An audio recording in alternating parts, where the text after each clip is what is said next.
Assalamualaikum warahmatullahi wabarakatuh. Selamat datang kembali di podcast Diari Dosen, sebuah podcast yang akan membahas segala hal tentang dunia pendidikan, khususnya dunia kampus. Seperti yang teman-teman lihat di judul yang saya berikan di video YouTube ini, hari ini saya akan membahas tentang bagaimana sistem pembelajaran online yang ramah kuota internet.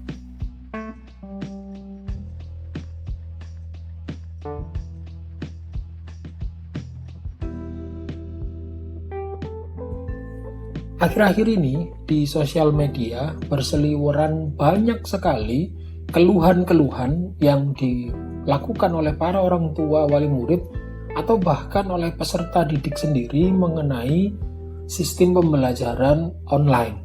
Seperti yang kita ketahui, dengan pandemi COVID-19 yang masih belum selesai ini, maka di tahun ajaran baru mau tidak mau sistem pembelajaran akan dilakukan secara online. Lah ini ada banyak sekali keluhan yang muncul. Yang pertama, keluhan yang sering kali muncul yang pertama adalah jaringan internet yang tidak merata.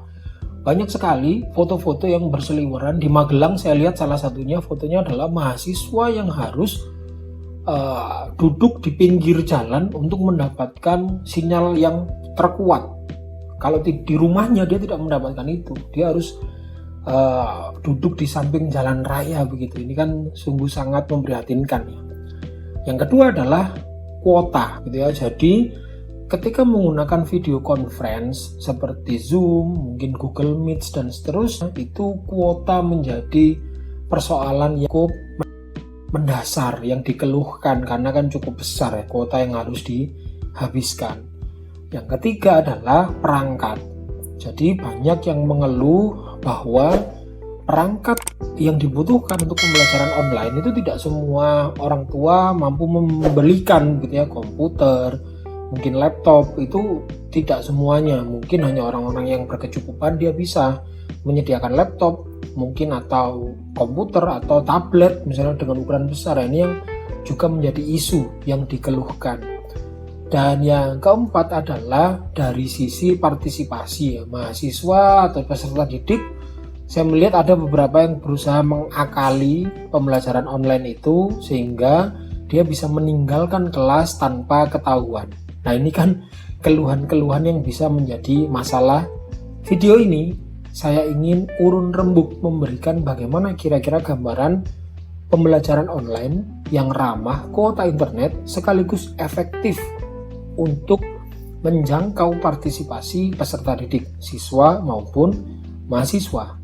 Ini sekali lagi berdasarkan pengalaman saya mengajar di semester Gasal tahun 2020 ini. Oke, baik.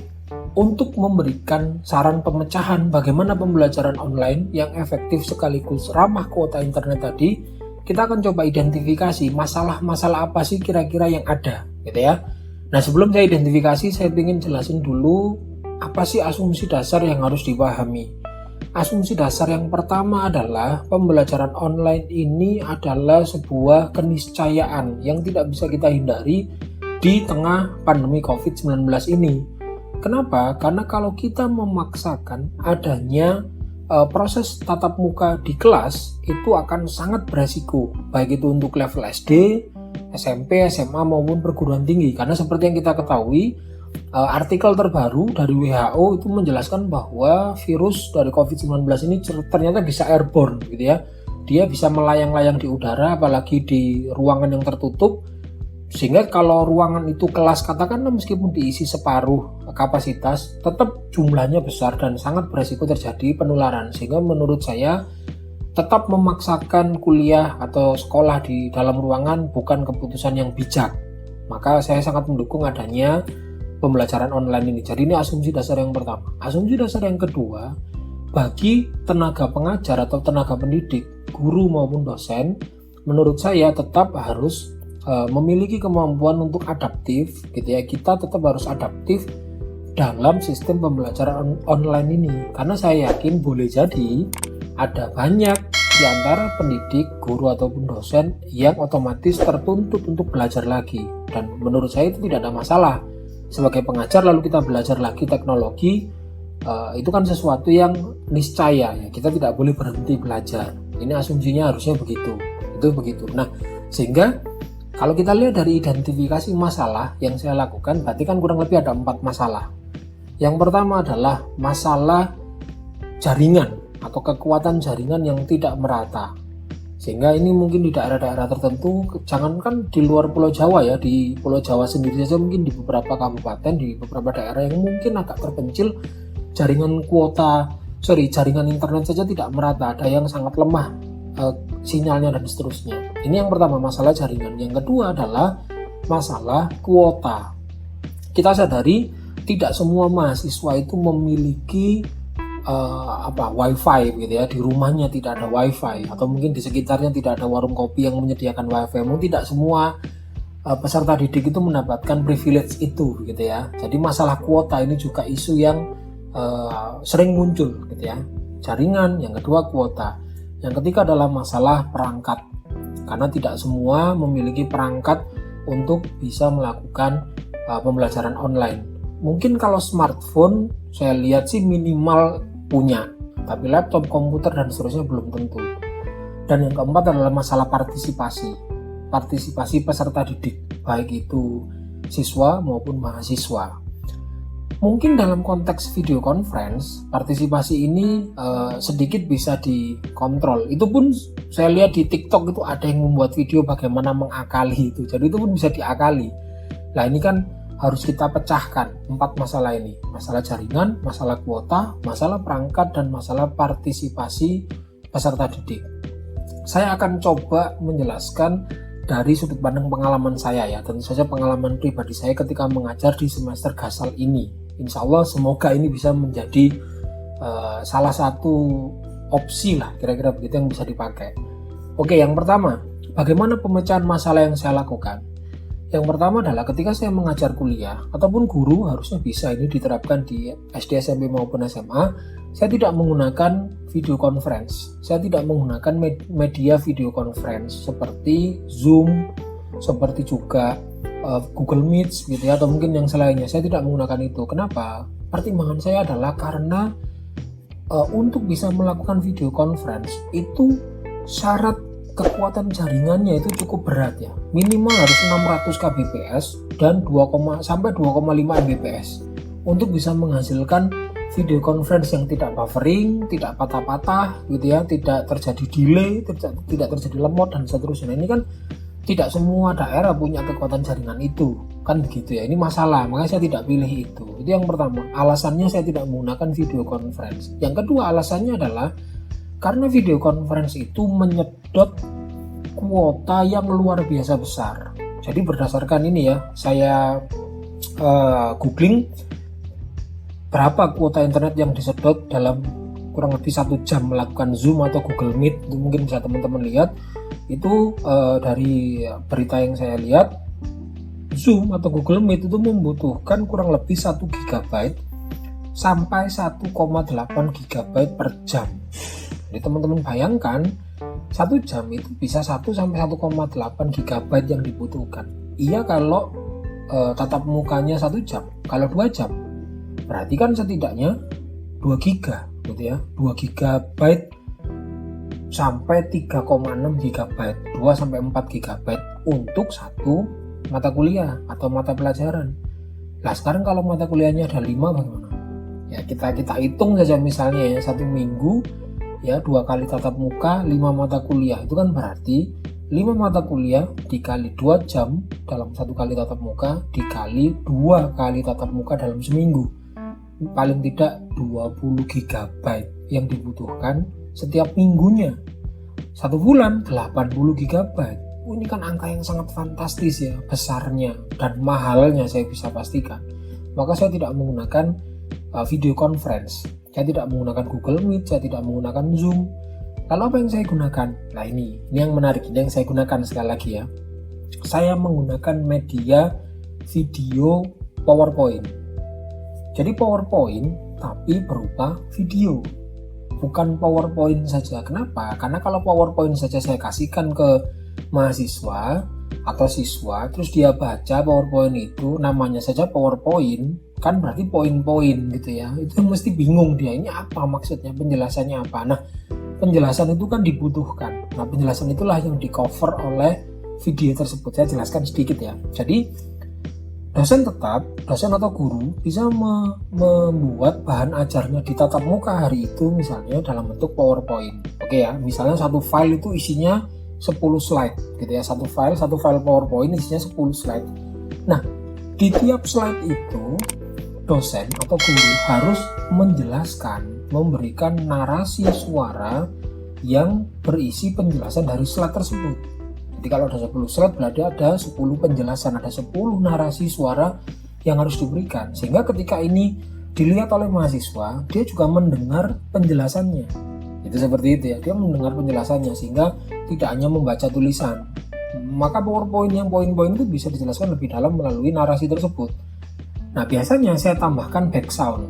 Jadi ya, saya tambahkan background yang nanti ketika diputar ada background yang pelan tapi ceria gitu ya, sehingga tidak bikin ngantuk tapi tidak mengganggu narasi suara dari dosen. Ya, nanti lebih detailnya saya akan berikan YouTube tutorial sendiri gitu ya di video yang lain. Sebenarnya di video YouTube yang lain banyak ya tutorial untuk membuat bahan pembelajaran dengan video PowerPoint, itu sudah banyak, tapi nanti coba saya bikinkan gitu ya. Nah, lalu ketika itu sudah slide-nya sudah jadi, dimasukkan narasi suara, dimasukkan background, lalu di-convert dalam bentuk video. Nah, jadi ada nanti fiturnya di PowerPoint yang mungkin 2007 ke atas ya. Sekarang kan sudah 2020, yang paling baru kan 2019. Itu pasti ada semua.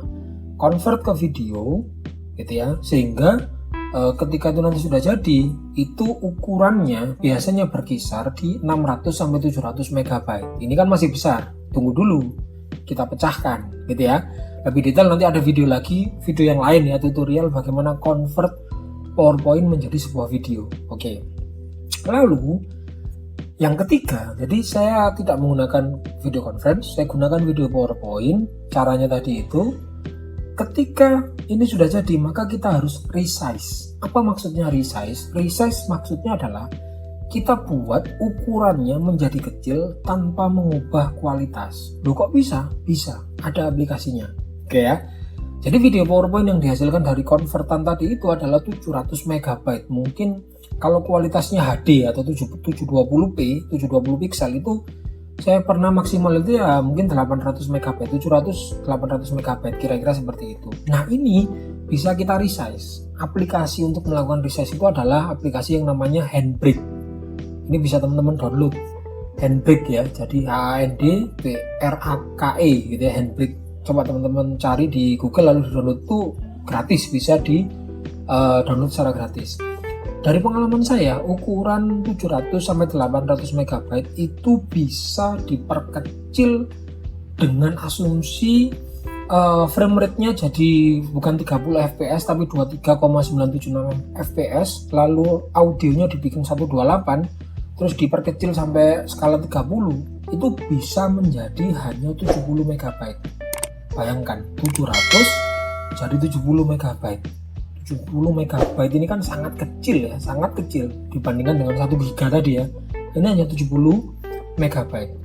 Bandingkan dengan video conference tadi 1 sampai 1,8 GB per tatap muka. 2 GB atau 1 sampai 1,8 dibandingkan 70 MB. Jauh sekali kan bedanya. Gitu ya. Jadi di resize. Mengenai tutorial resize Handbrake ini juga nanti akan coba saya berikan di video yang lain. Nanti kalau sudah tayang mungkin ada linknya gitu ya, tutorial untuk resize dengan menggunakan Handbrake gitu ya. Nah, sekarang video PowerPoint sudah jadi nih, ukurannya sudah kecil 70 MB. Lalu bagaimana perkuliahannya? Kan nggak pakai video conference.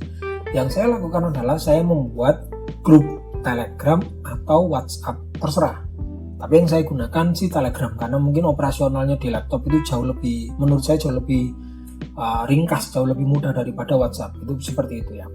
Jadi saya bikin grup Telegram atau WhatsApp, isinya adalah mahasiswa dan dosen. Oke ya. Lalu saya meminta seluruh anggota grup untuk men-setting lasinnya. Lasin ada ya, kalau Lasin itu jadi terakhir kali online itu jam berapa, itu jangan dibikin private, jangan. Saya suruh semuanya untuk bisa dilihat oleh siapapun sehingga saya bisa tahu Lasinnya. Apa fungsinya? Nah, nanti saya jelaskan ya. Jadi ini sudah ya, Lasinnya sudah disetting, bisa dilihat oleh siapapun anggota grup. Lalu di hari tatap muka yang sudah ditentukan, kita bagi filenya. Kayak kita bagi filenya, kita bagi di grup. Di grup itu 70 MB itu untuk mendownload kira-kira butuh 10-15 menit lah, download ya. Jadi download, jadi video di share terus di download oleh mahasiswa, maksimal 10-15 menit. Kalau file kita berikan H-1 tambah lebih enak. H-1 kita taruh di grup, dia download bisa kapanpun. Intinya saat hari H tatap muka dia sudah mendownload. Oke ya.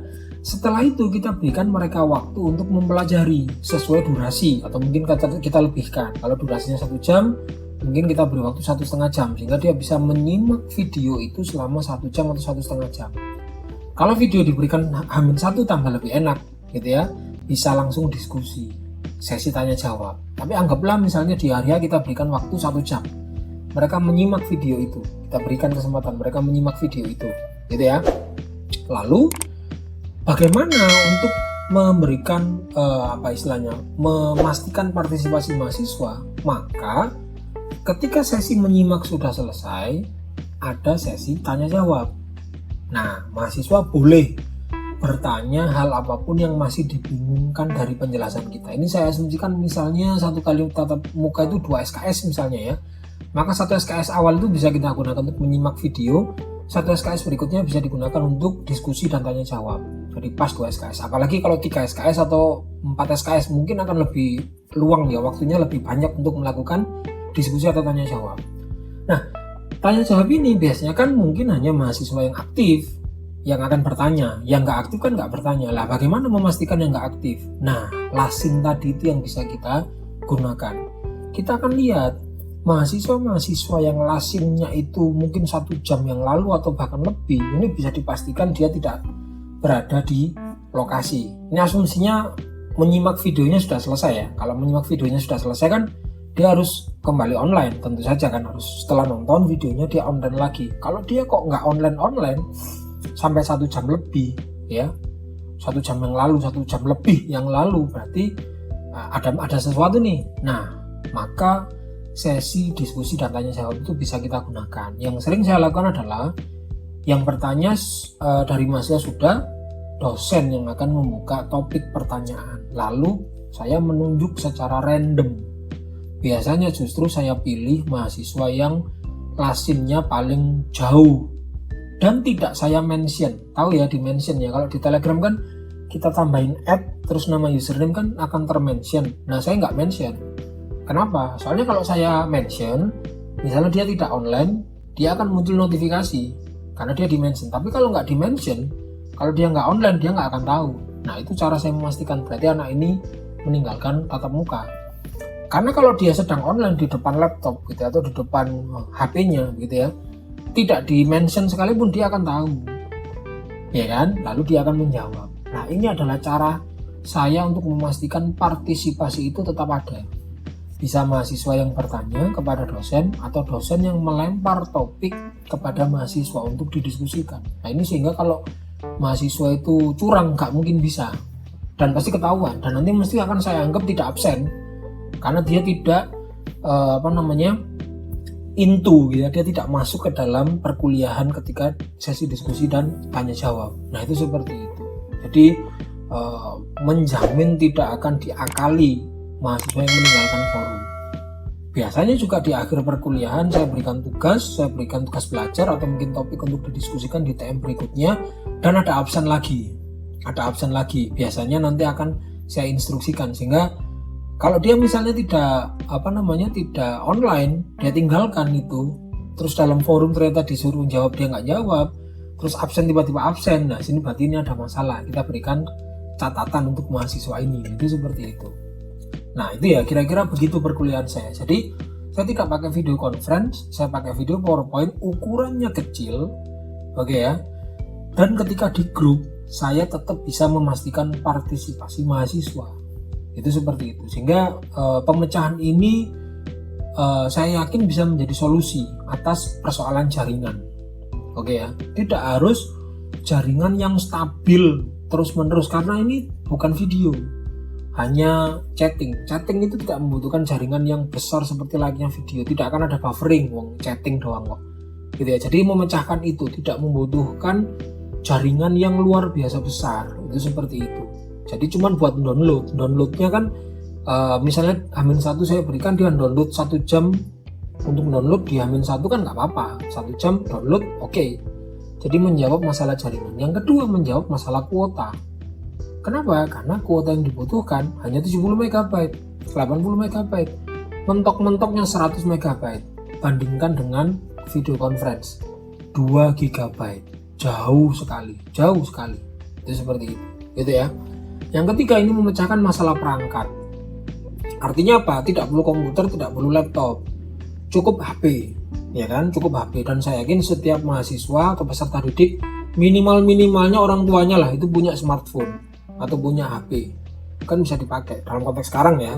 Kalau komputer, laptop mungkin tidak semua punya, tablet mungkin tidak semua punya. Kalau HP insya Allah semua punya. Nah video itu kan bisa diputar di HP, itu begitu ya. Dan yang keempat, menyelesaikan masalah partisipasi. Kenapa? Karena di dalam grup Telegram atau WhatsApp itu tetap dituntut dia untuk merespon diskusi yang ada di kelas. Itu seperti itu. Nah, lalu apa kira-kira mungkin masalah yang muncul? Ya, saya juga perkirakan ya, mungkin ada masalah yang muncul dari sistem ini. Yang pertama adalah kemampuan dosen. Loh mas, dosen kan tidak semuanya bisa mengoperasikan PowerPoint. Ya kalau menurut saya mengoperasikan Office itu kemampuan dasar ya, gitu. Maksudnya pendidik, guru SD, SMP, SMA, apalagi dosen nggak bisa mengoperasikan PowerPoint itu ya gimana ya, gitu maksudnya kan begitu. Ini kan kemampuan dasar. Ya belajar, ya tetap otomatis lah niscaya untuk belajar mengoperasikan PowerPoint. Insya Allah bisa, gampang sebenarnya. Tutorialnya banyak. Di YouTube tutorialnya banyak untuk bisa mengoperasionalkan PowerPoint. Itu begitu. Lalu yang kedua, kemampuan perangkat. Dosen mungkin nggak punya laptop, kayaknya kok enggak gitu ya. Seminimal-minimalnya laptop itu punya lah, atau komputer tuh dosen itu memiliki, atau mungkin bisa menggunakan komputer sekolah misalnya kalau misalnya kesulitan.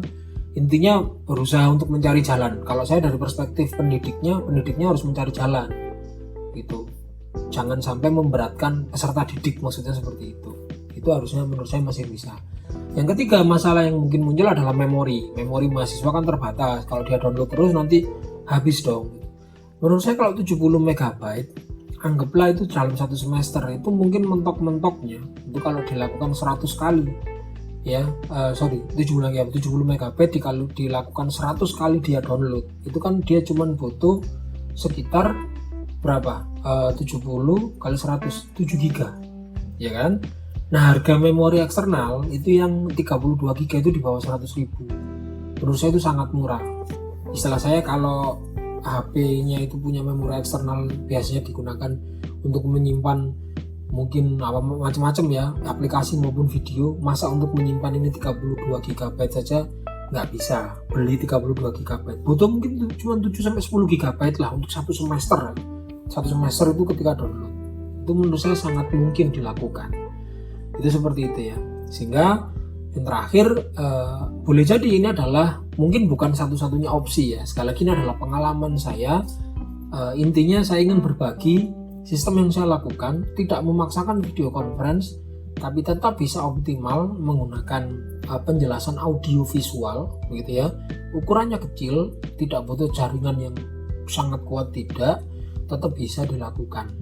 Nah, barangkali ini bisa dilakukan. Mungkin ada dosen yang mengkombinasikan Microsoft Word dengan narasi, ya boleh saja, bisa saja seperti itu, gitu ya. Nah, lalu yang menarik itu di Twitter itu ada yang beredar ide menggunakan handy-talkie atau radio amatir gitu ya, radio amatir menggunakan handy-talkie. Kenapa saya tidak merekomendasikan itu? Ya, pertama saya nggak tahu teknologinya, sehingga saya tidak mau sok tahu. Saya tidak lakukan itu sehingga saya hanya men-share yang saya lakukan, gitu ya. Mungkin penggunaan handy-talkie itu cocok untuk konteks wilayah tertentu, tentu saja untuk konteks wilayah tertentu. Mungkin ada yang akan membagi itu, tapi saya karena tidak menguasai tidak saya lakukan ya. Saya tidak belum pernah atau tidak tahu tentang hal itu. Makanya saya share yang saya tahu saja. Dan menurut saya smartphone itu paling nggak satu rumah punya lah ya, punya satu rumah punya satu smartphone, sehingga mungkin lebih operable, bisa dioperasionalkan lebih realistis. Kalau antena untuk radio itu saya nggak tahu apakah setiap rumah ada, kan mungkin tidak semua ada ya. Terus yang ketiga mungkin menurut saya tetap audiovisual akan lebih efektif daripada sekedar mungkin lewat audio. Kalau radio kan berarti dari suara saja gitu ya. Nah itu, sedangkan pemecahan yang saya sarankan tadi itu audio visual. Tapi sekali lagi mungkin pendekatan yang ditolak itu bisa digunakan untuk wilayah yang selainnya.